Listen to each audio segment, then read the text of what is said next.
Welcome to Filling the Gap, the go-to podcast for dentists who dream big. I'm Dr Shabnam Zai, a dental coach, educator, speaker, and your host.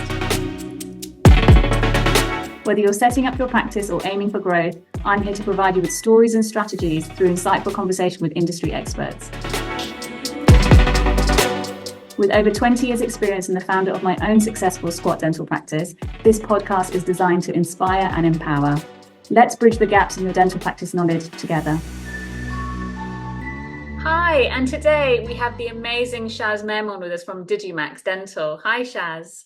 Good morning, Shabnam. How are you? I'm very well. Thank you so much for joining me today. So one of the most critical parts of my business, and actually an area where I get most of my new patients, is through my website.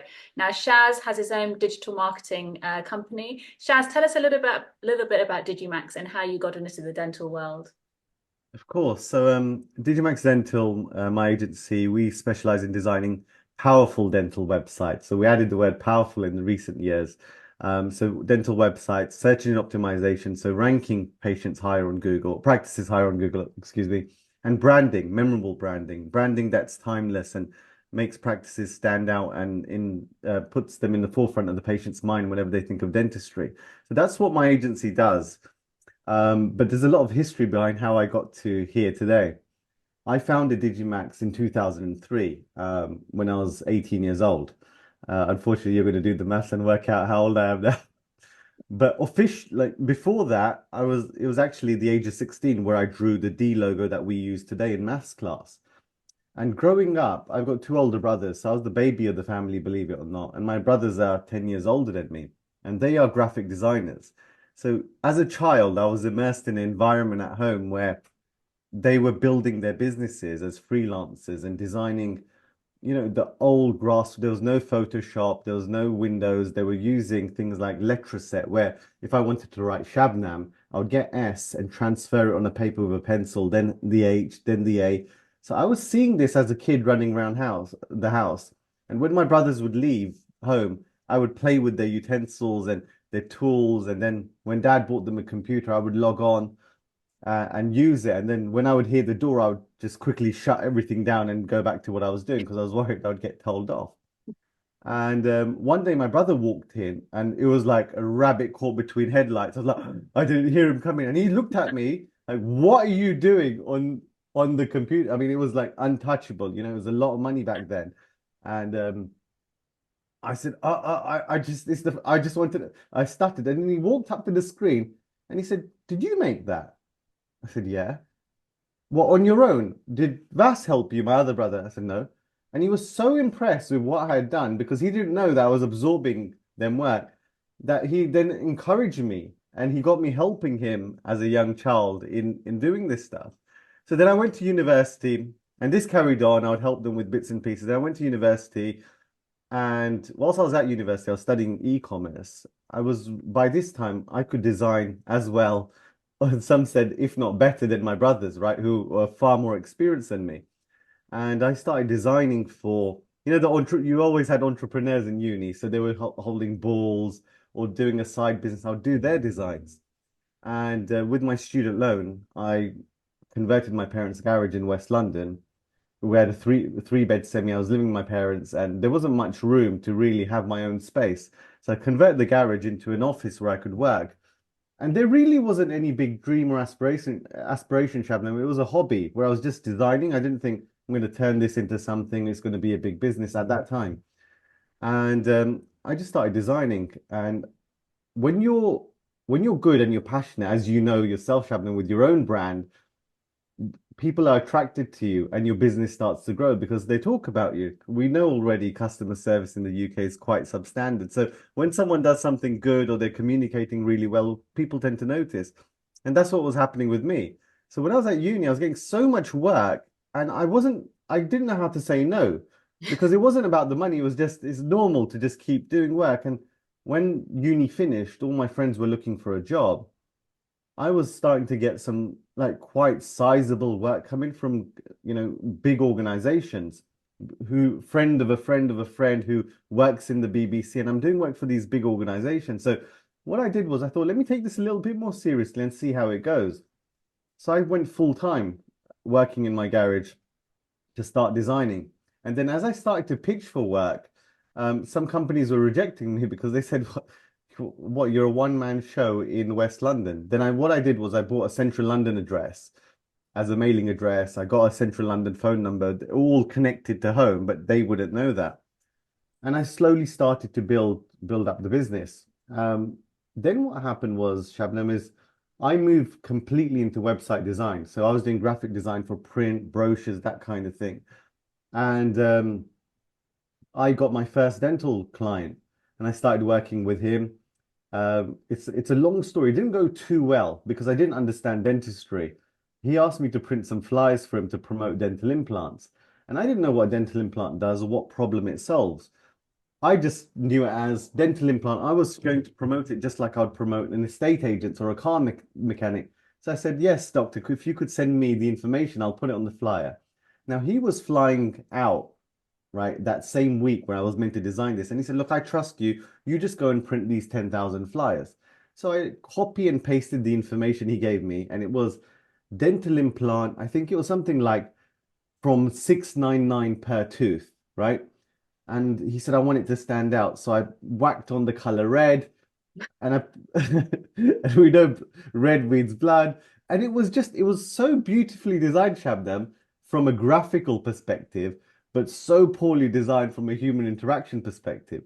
So I had these 10,000 leaflets delivered to his mail house. They delivered it, and he came back. And I was in my early 20s, right? And so far, I've only heard praise, Shabnam, from clients. Oh, you're amazing, you're this, you're that. So I'm really confident in my ability to create great things. So he comes back from holiday and he calls me, and I think he's joking. He said, Shaz, what have you done? And I'm like, yeah, I know. And he's like, no, I'm serious. I'm so disappointed. And then I'm thinking, oh, it must be a print error. I said, oh, what? I didn't see the printing. Was it? He said, you've literally used the color red. You wrote implant 699, whatever it was. Like, what? People aren't buying implants. They're buying confidence, being able to smile again, being able to chew again. And my knee-jerk reaction was, how am I meant to know that? And he said, well, you didn't ask me. And he raised his voice so much, Shabnam, that I I wasn't used to that. I'd only been praised. So, I mean, after I hung up, I was in tears. A I lesson composed learned though, myself. right? A lesson learned. I Sorry? think you've got the desire to like, I'm going to learn everything about dentistry now. Yes. And I thought, how do I fix this? I even offered, look, let me pay for it. He said, Chaz, you don't understand. We're not I don't care about money. What you've done here is really damaging. And look, he was a father, so he saw I was young and I made a mistake. Then I really pleaded with him that, can I spend some time with you at your practice to really understand where I went wrong here? Because I've never really made a mistake like this before.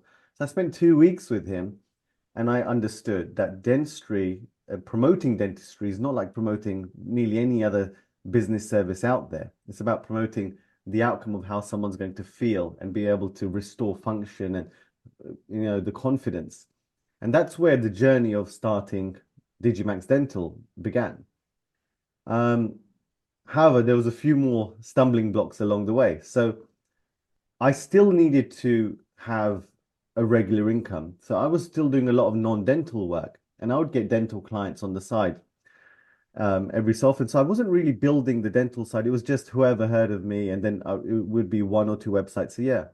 And I was really aiming for big projects. So I was doing a lot of work by now on my own, pretending that I'm a big company.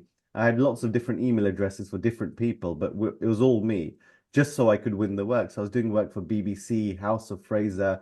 When James Caan was on Dragons, then I won his work, and so many more. And the issue I found was that whilst I was designing, all I was doing was it was a factory, it was a machine output. I had less hours in the day, I had no team.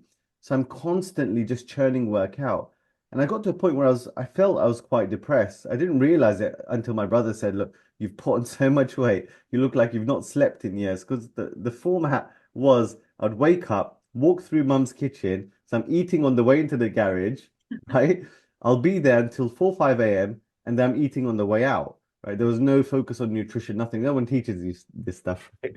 So I hit this brick wall, and what my brother said to me was, "Why aren't you hiring more employees?" And I said, "Well, I can't afford to." And then he explained to me that Stop telling yourself that people only want to work with you. So I got the first employee, second employee.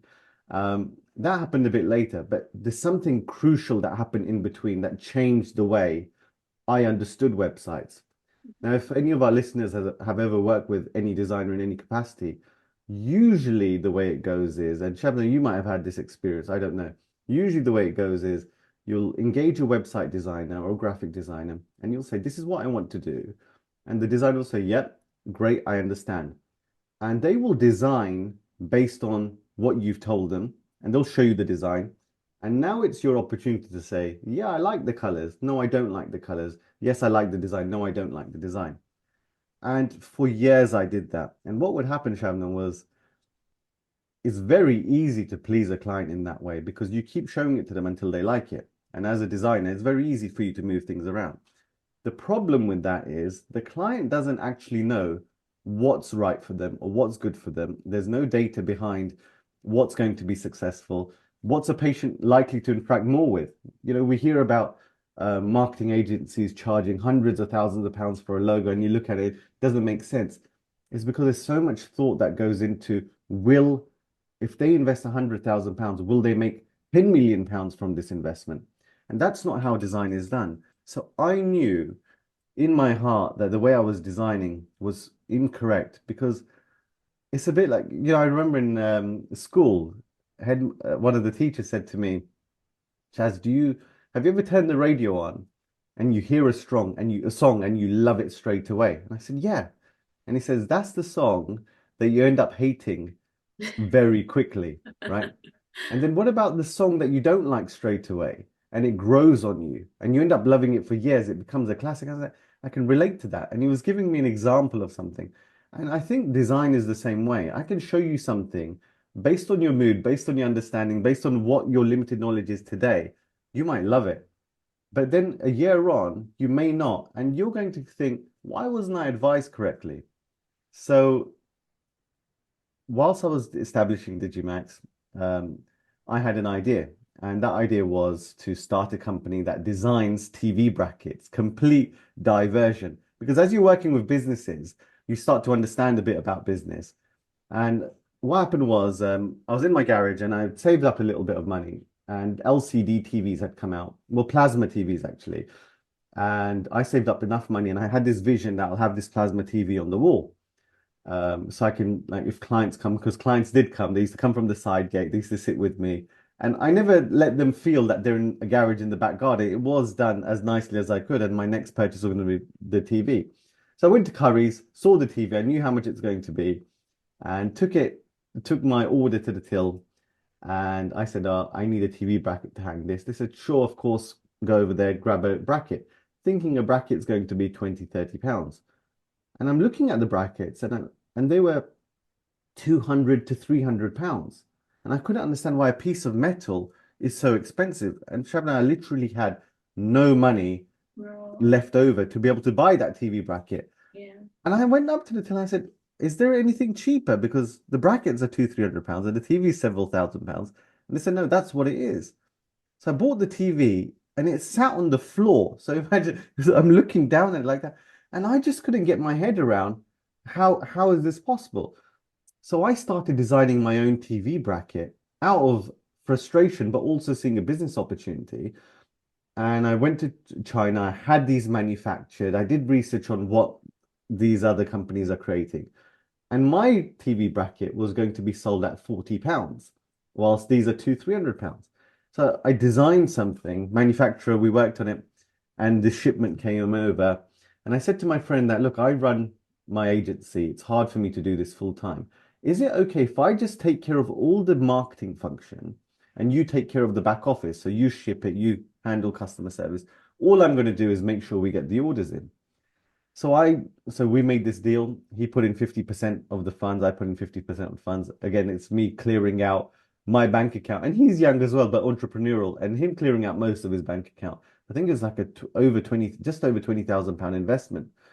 And it was a no-brainer. Why would people not buy these brackets? So I designed the website and put it on.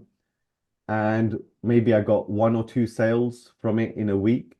And we've got this container, we're paying rent. So my friend Harry, he calls me up and he says, how's it going? Because I've only seen 2 orders come through and I'm sitting here expecting orders to come in. I said, no, I'm working on it. And it's at that point, Shabnam, I realized that I actually know nothing about design, even though I've been designing for a very long time. So I was looking at the data and of the website, and I could see people are coming onto the website, but they're leaving. So all my time was spent on making this website convert more people to purchase through every little minute change I could make. For example, I wrote on there, collect from London between these hours. Now, no one collected, but the minute I added that badge, it gave people the confidence to know that, yeah, this is a real physical organization. The other issue I had, Shabnam, was would you want to hang your TV of £3,000 on a £40 bracket? Yeah, Probably not. you I was wouldn't. going to say, did you test it out on your telly first? I know it was we even had it certified by TUV Rhineland, which is a great certification, right? You wouldn't want to hang it on a £40 bracket, but the bracket was just as strong, load bearing wise, as the ones that were £300. So now we had a new challenge because people are emailing saying, will my TV fall off? So what I did was, Shabnam, I designed this packaging and it was beautiful to give it as much value as possible. But still, that wasn't enough. So we made another product which was called the Deco Mount Pro. And the only difference between Deco and Deco Mount Pro was there was a few more screws. The screws cost us 30 pence, but the bracket was sold for £80. We sold hundreds after I made that change just because it was priced too low. Another thing we learned about business. Then the other issue was there was not enough traffic coming to the site. So I had to learn about SEO. I was reading forums. And the thing is, when it's your own thing, you can take a back step. But because my friend's money was involved, all of my time went into understanding search engine optimization, getting it ranking higher. So through all these small changes, understanding user behavior, we sold £400,000 worth of TV brackets. We were selling to Sony, Tesco, NHS, large hotels that were buying from us because I understood that design is not actually about pleasing you today.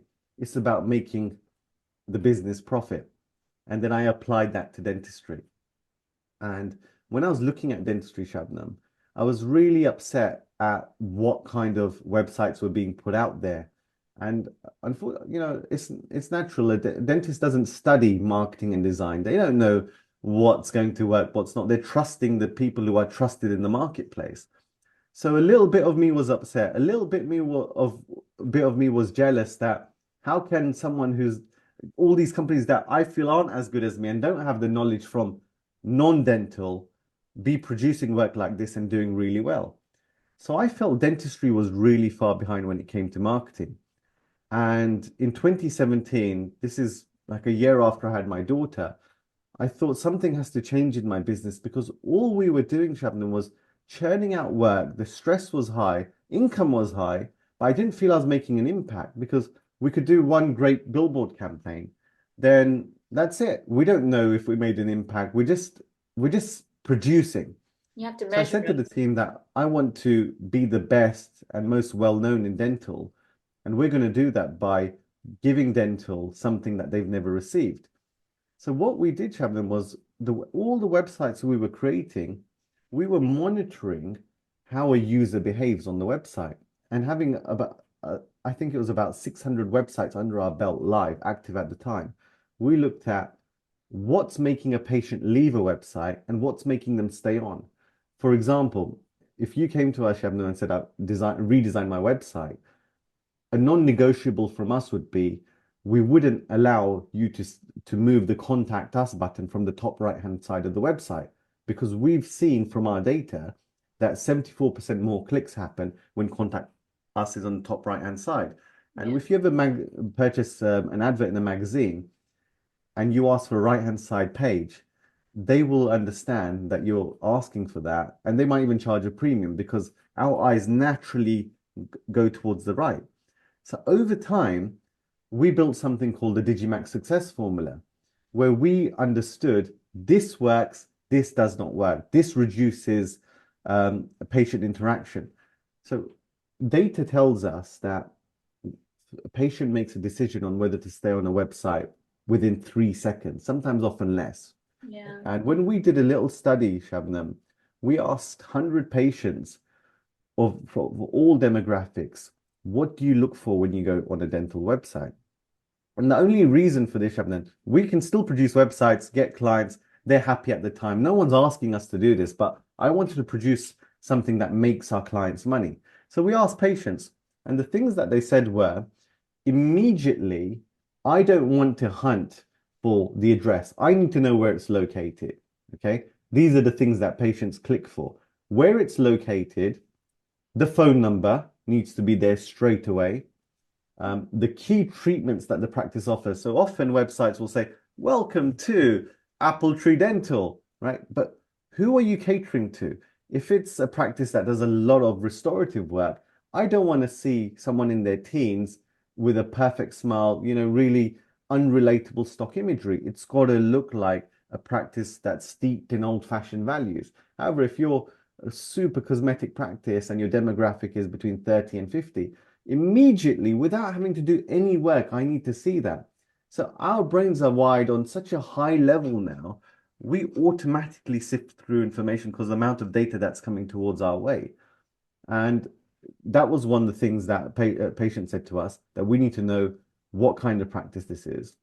The other thing patients said to us is, we want to be able to trust that practice. So we started adding Google review widgets that are live fed into the website that always appear with a little badge with a number showing how many reviews. So these are the small basic things that we would see missing in 90% of dental websites out there. So if you just open up a few dental websites that we've not designed, for example, you open it on a mobile and on a desktop, you'll see that if a patient has to click to get to information like where it's located, what the practice is great at, you've almost lost that patient.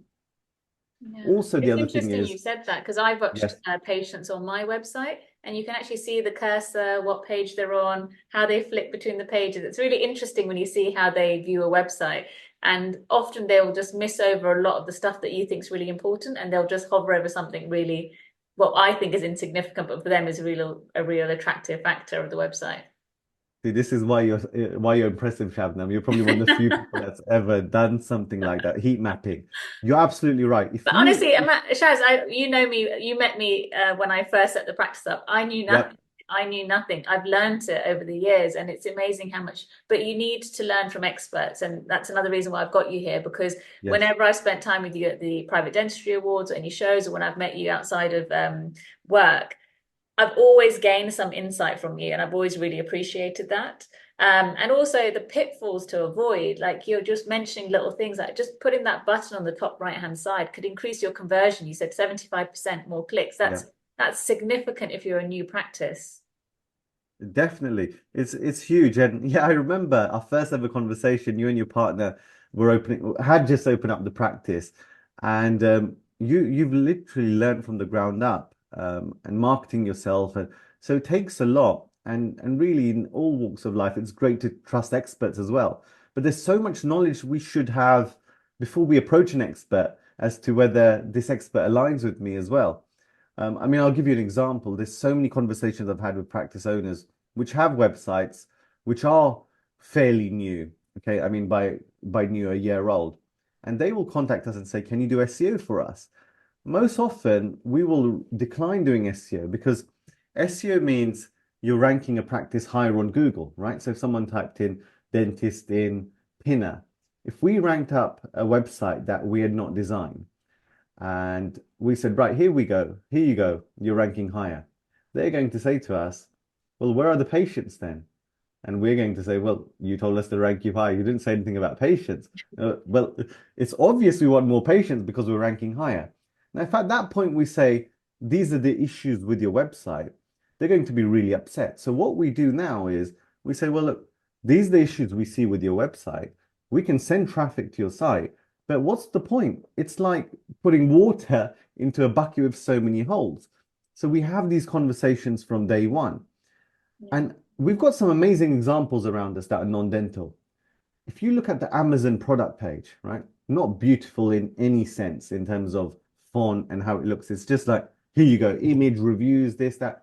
But if I told you there's been over $1 million of investment in that page from behavioral psychologists, user design experience people, because when we go onto that page, depending how you're wired, how my 80-year-old father's wired, how I'm wired, we're all looking at that page a bit differently, but it appeals to all of us. Yeah. So I call it purchase beacons. When I look at that site, I'm looking at, because I'm impatient, how quickly can I get it and how many reviews it's got. I won't read the reviews in most instances. I'm not that detail oriented when it comes to reviews. I will just be like, yeah, how quick can I get it? My wife, she's not going to see the price. Price doesn't exist for her. She's going to look at the picture and be like, yeah, I like the look of that. Buy. Okay. So our patients are the same. And we need to learn from these large organizations because this is something that can be applied on our website.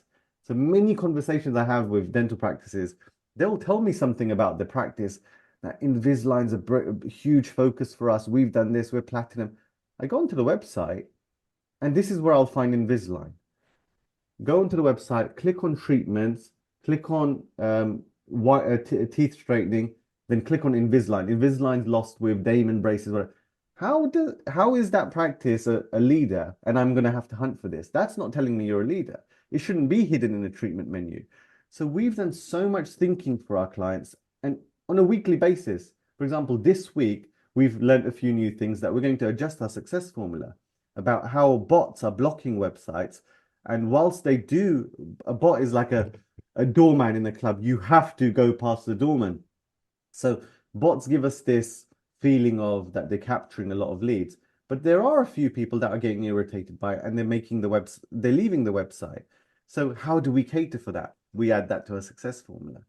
So yeah, there is so many things to think about when designing a website. And I would say your lowest priority should be, does it please me aesthetically? Because any good designer can please you aesthetically.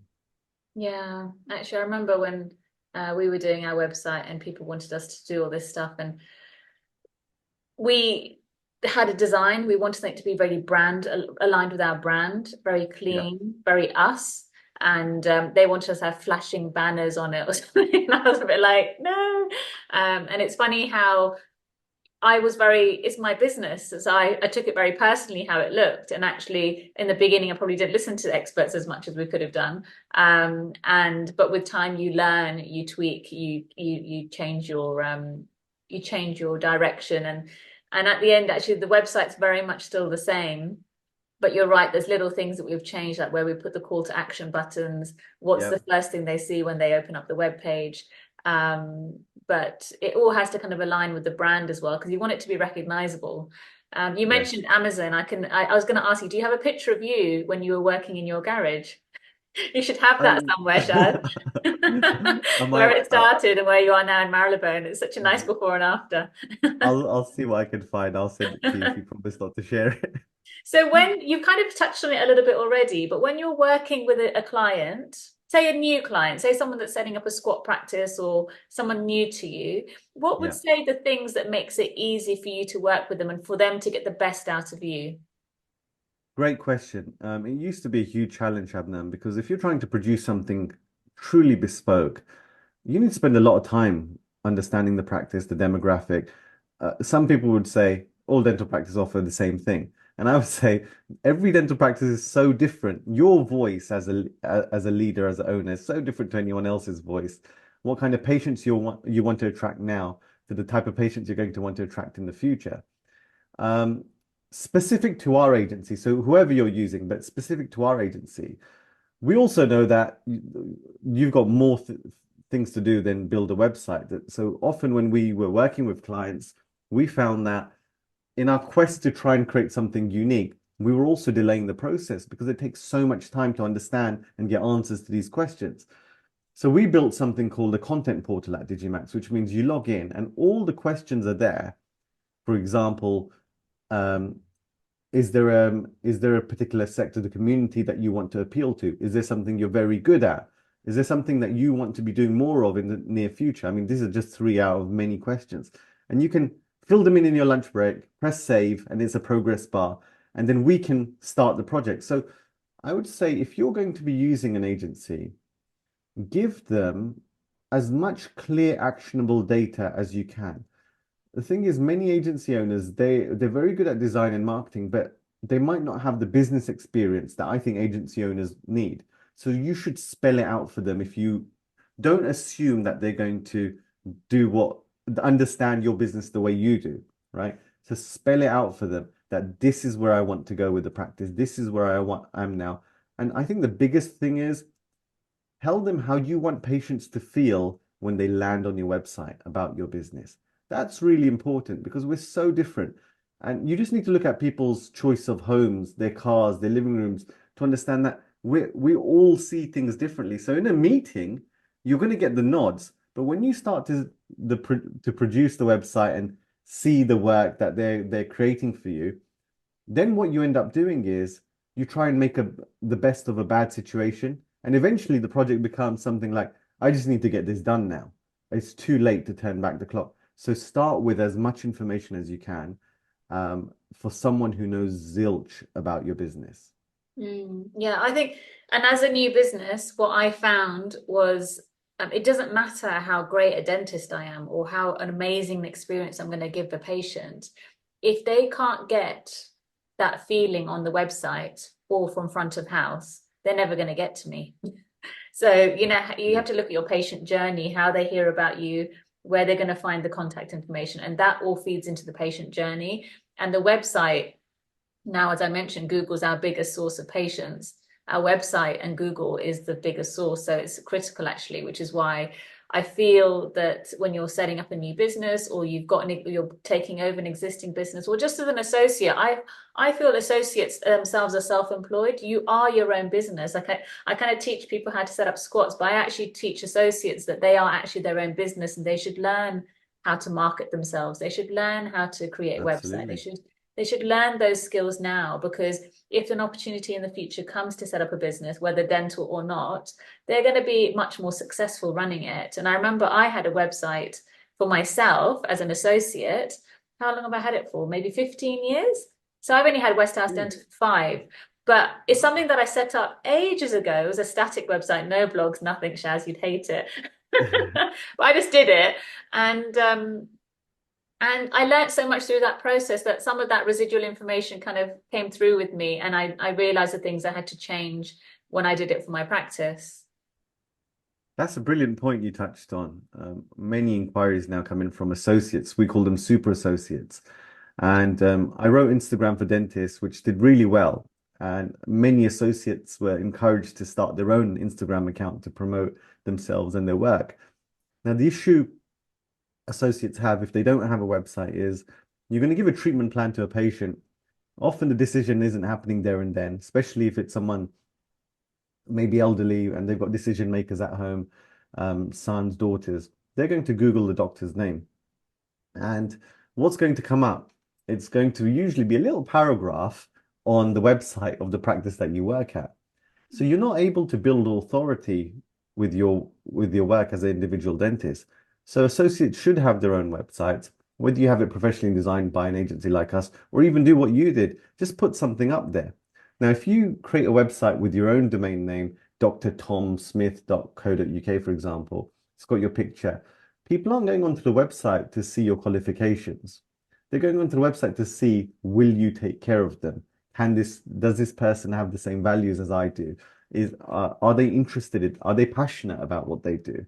And you get to control the narrative. So I often say, even in my talks, it's not about being the best dentist. It's about being someone that people want to work with.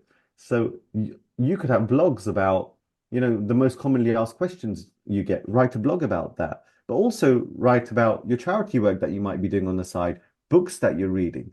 Become a human to them, right? Because usually when a patient walks into a practice and you're dressed in your scrubs, there is that feeling of professional, almost non-human.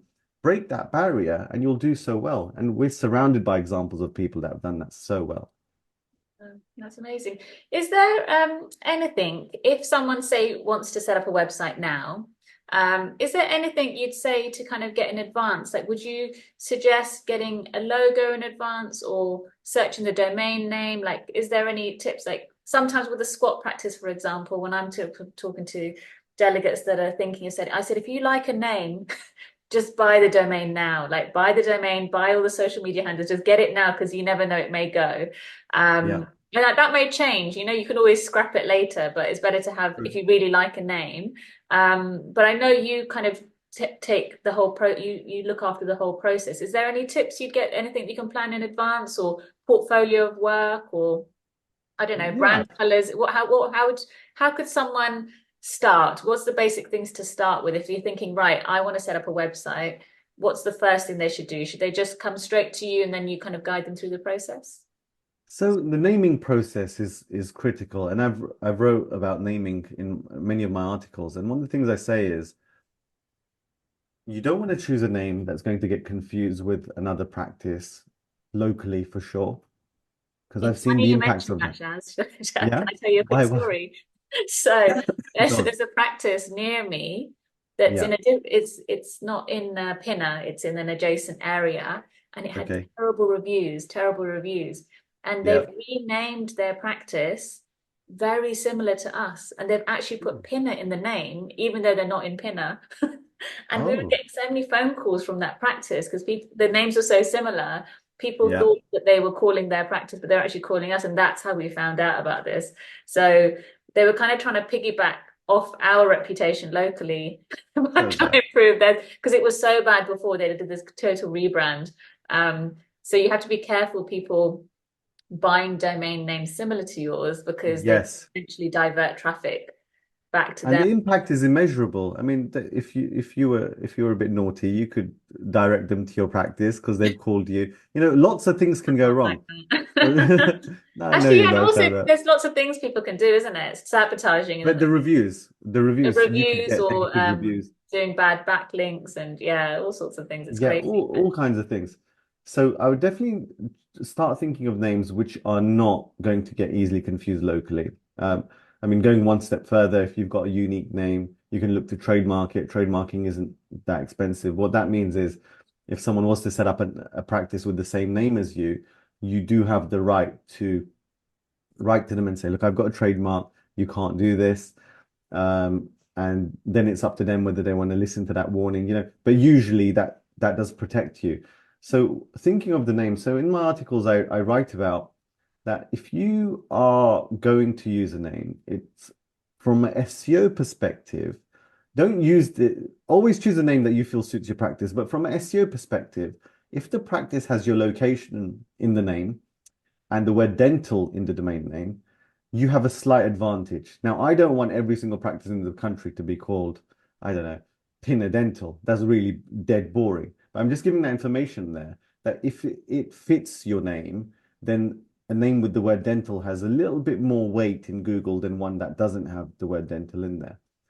But don't prioritize naming based on that. So the name is super important. And if the domain name is available, as long as one is available, like a .co.uk or a .com, there's even the .dental domain name brand out there as well, which GoDaddy sells. So yeah, selecting the domain name is super important, and that will allow you to then work on other things. Okay. And then in terms of other things that they need to prepare in advance, like a portfolio of work or picking images, or maybe Absolutely. just having a look at websites they like before meeting a web designer. Yeah, I think before all of that, they need to really sit down with the pen and paper and ask themselves, what do they want patients to feel when they come to the practice and make it realistic.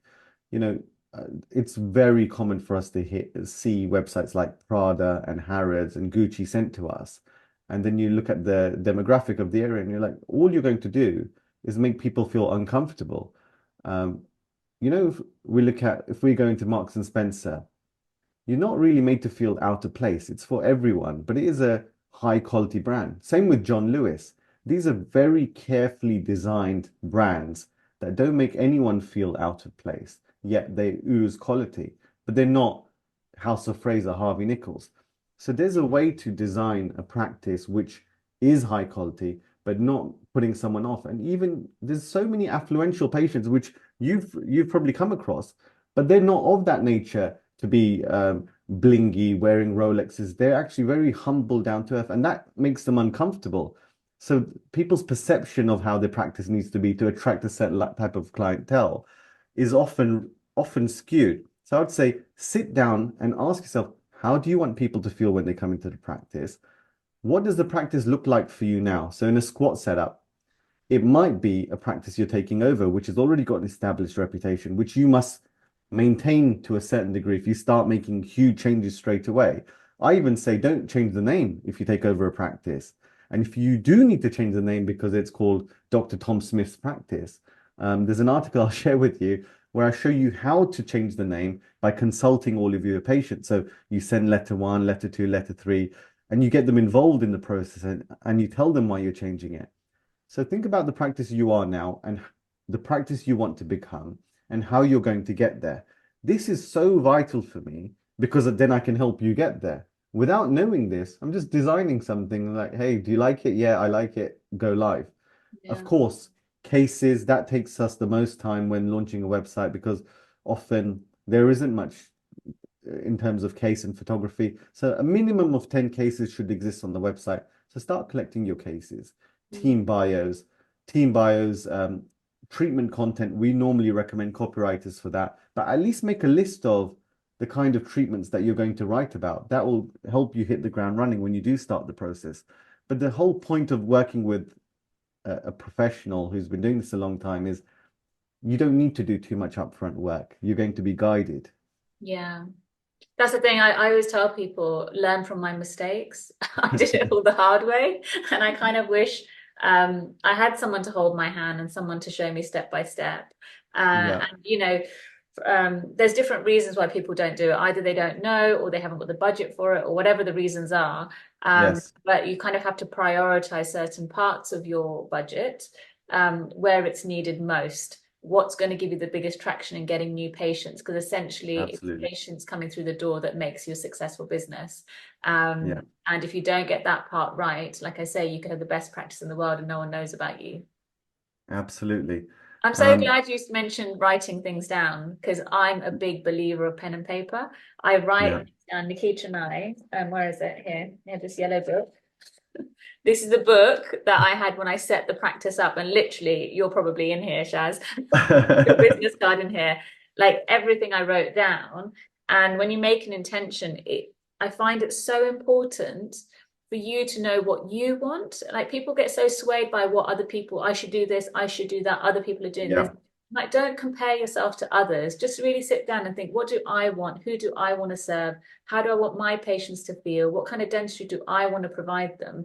And when you get those values and that vision really clear, everything else falls into place, whether it's your brand, whether it's your brand colors, the logo, the design, the website, the patient journey, everything kind of falls into place. Even your staff, your team, because you know what patients you want to serve, how you want to serve them. Your team has to align with those values, otherwise the whole process kind of breaks down. Shabnam, you said something really important there. Such a mature perspective that don't look at what others are doing necessarily. Focus on what you need to do because this actually comes up a lot with new practice owners that are coming towards us. They will be very quick to tell us the strengths and weaknesses of the practices around, and they're designing their brand to fit in and bridge gaps of the local competition. But what we've got to remember that local competition is a changing landscape. And I usually say, look, this is great. I know marketers say do your competitive research, but actually I'm saying to you, don't imagine they don't exist. You focus on creating the best ever experience and the best kind of practice that suits your goals first, and we will look at them towards the end and see if there's anything else we can do to make your brand stand out. And that's usually a very difficult process for some, especially the super energetic, competitive, alpha young male types that are like, no, I'm gonna take them down. I'm like, no, we're not gonna do that. We're gonna make, it's a mature perspective what you just shared. I'm so glad you mentioned that. Yeah, no, because even where I am now, two squats have opened up very close. When I say close, I mean less than 500 meters from my front door. And Really? when they came, like I know them. I go pop in, I say hi. I don't think of it as, yeah, obviously it is competition. I'm not negating that, but it's more they're not me. They're not me. They're not in the park. They're not a woman. You know, my USP is different to them. Even though some of the services we provide are similar, um, I just feel there's space for everyone. And I think when you're more authentic, when you stay more in line with what you believe in, it just is much easier to do and it flows much better. It's interesting, Shaz. I have this here right next to me. I'm going to show it to you, your book. Oh, Because Instagram is one thing that I still haven't quite mastered because I haven't found a way of doing it authentically that aligns with how I feel. There's some okay. things that on Instagram I just don't like doing it a certain way. So I'm trying to find my way. And it's interesting as a principal, as a practice owner, as a CEO, as in your own business, you must have felt there's things that you have to do that are uncomfortable. And you have to push yourself a little bit because unless you do that, you're not Yeah. going to grow. And the business is wholly reliant on you to function. And another thing I just want to go back to, which you mentioned early on, which listeners may not have heard, is when you said no one told you to concentrate on nutrition. As a business owner, your health is really important. Yes. And some people kind of focus work, which is great because you do need to put in the hard work to make a business successful and you do need to put the hours in. But at the same time, just remember if you're not well, if you get ill, if you get sick, you know, the business can't work without you. So it's really important to have that balance. Try and 100%. have it from the start if you can. Now, a Yeah. big question I get asked is how much does a website cost? You probably get Cool. asked this a lot as well. And I kind of go over that there's many different scenarios of setups or how people deliver websites, whether it's just a one-off design process or whether it's an ongoing. Sure. Tell us a little bit about how pricing and website works and kind of Okay. like a rough budget possibly that people could plan for. So, of course, so if you were to contact a non-dental website designer, just anyone that designs websites for anybody, and they design in that usual process, send us the content, we'll design it for you. They don't know the GDC guidelines, what works, what doesn't. They don't understand the treatments. They're going to put red on your dental implant page like I did. So websites with those companies can range anything between £2,000 to £5,000, maybe even £30,000, because there's some that will still quote that kind of sum. Mhm. Um, Also, with that kind of cost is an ongoing monthly cost, which would be something like £100 as a minimum, which is £1,200 a year. That covers hosting and just taking care of the site. And then on top of that, you're paying for website updates, which could add up to £100 a month as well on average. So if we just say they charge £50 an hour, 2 hours, there's lots of things that you can update on the website which don't involve instructions from you, like security patches. So we're talking about 2,000 to £2,400 a year on average. I'm talking non-dental right now. So that's the kind of bracket you're looking at. Now, in dental space, you're being charged a little bit more. And that's usually because dental websites actually take quite a long time to produce if you do it properly.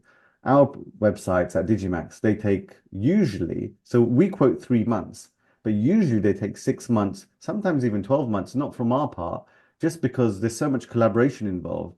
And we're only producing 5 websites a month, so we can produce the best website possible. So in the dental space, I've seen companies charge anything between £5,000 to about £9,000. That's a bracket. I'm just thinking of, the things that we hear. And that'll usually be plus 20% VAT. And all of these companies are charging something monthly on top. So again, I would say it works out to about £2,000 a year in my experience if you buy the maintenance package. Now, where web agencies make money is the ongoing monthly cost because it's quite highly profitable. That £100 that you pay for your server, it costs us £10 a month. Okay, being very open with you here. However, at Digimax, we decided that if we do enough websites for enough agencies, then we don't need to rely on a monthly income. So we charge £6,500 at Digimax, and it comes with lots and lots of value, which I'm not going to bore the listeners with here, but you answered the question. I'm going to answer it very simply. £6,500 for the very best website we can deliver. So it's not how this many pages and that cap, it's for the masterpiece. Okay. And in that, we'll pay some money towards your copywriting as well. And we will charge zero monthly website costs. So you own the website. You could take it away to someone else if you wanted to. We also offer concierge support, which means you're not paying monthly for any support. But if you need support, we're there. We'll do it for you on a half hourly basis. We pay for the hosting.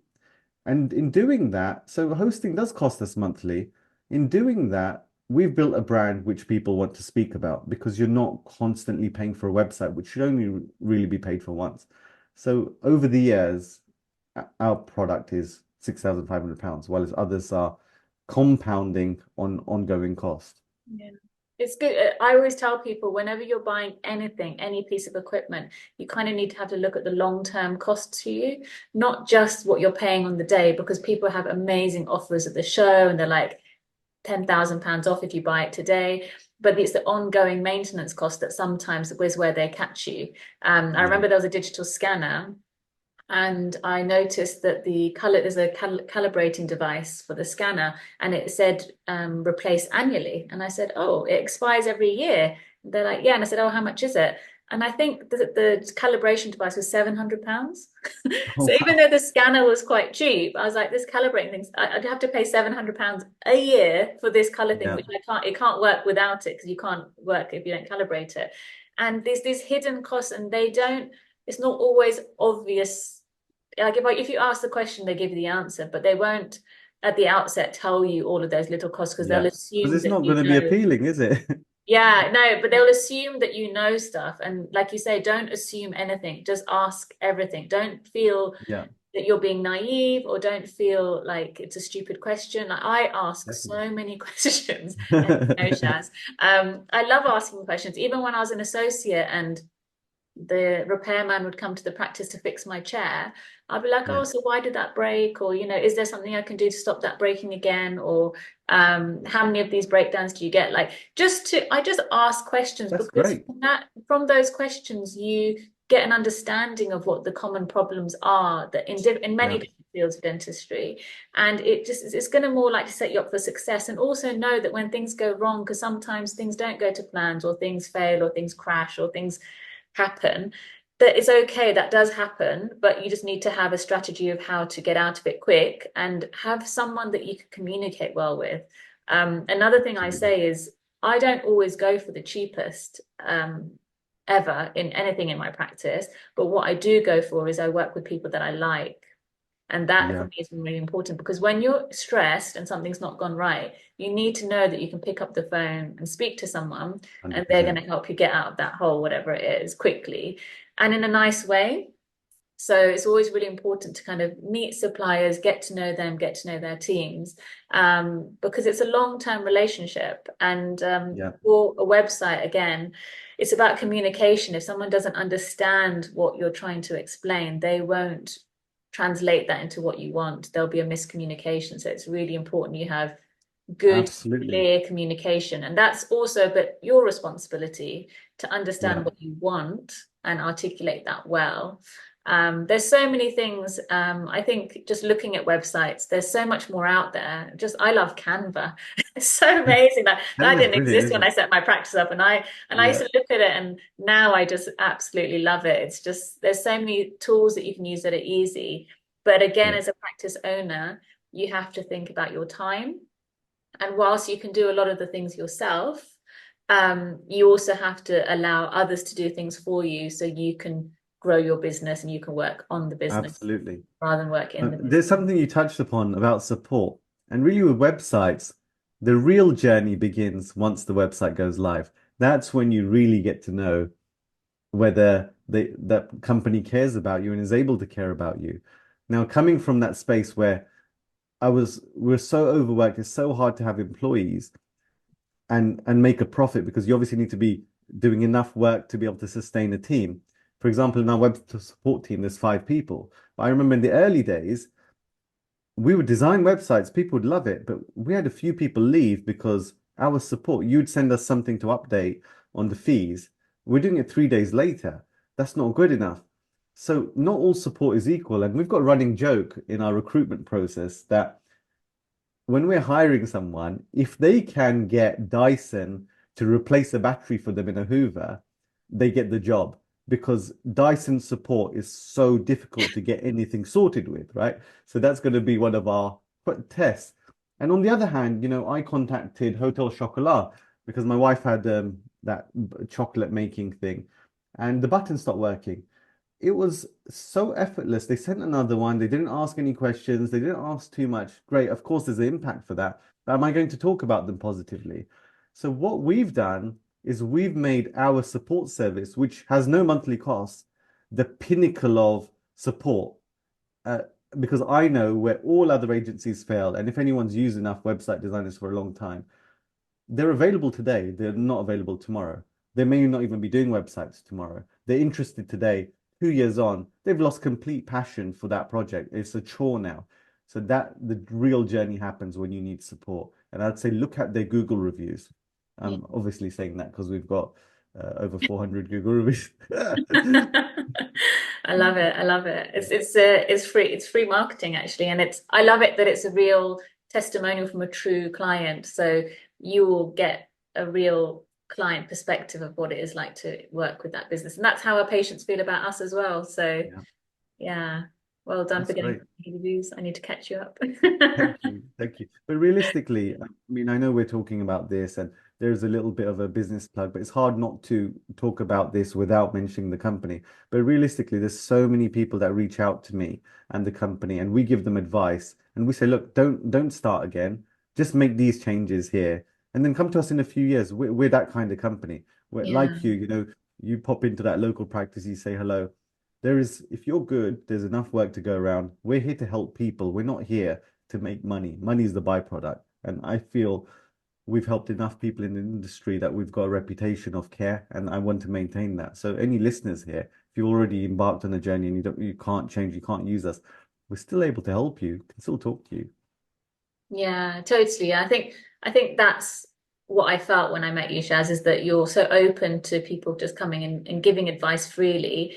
And when you can help them, you do. And when you do it wholeheartedly. So well done Thank you. for creating that ethos in your business and for it shining through every, because if you don't know, Shaz also runs a charity called Wells on Wheels, which is a charity that enables children, girls especially, to get education and enable them to transport water back to their families in a safe way, so they can actually go to school.